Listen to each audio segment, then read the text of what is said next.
everyone. My name is Souha Kanj. I'm Professor of Medicine and Chair of the Infectious Diseases Division at the American University of Beirut Medical Center in Lebanon.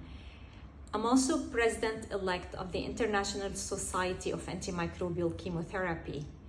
Join me at the International Congress of Chemotherapy in November, as I will be speaking on a very timely topic, and that is the topic of wars and infectious diseases, the past and the present.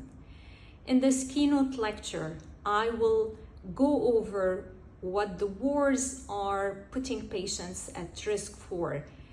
In some cases, the infectious diseases are claiming more lives than the destruction itself. I will explore the intricate relationship between wars and the various outbreaks that have been described over the past several years. I hope you can join me in the beautiful city of Istanbul on November 3 to 6 so that we can exchange ideas and discuss this very important topic.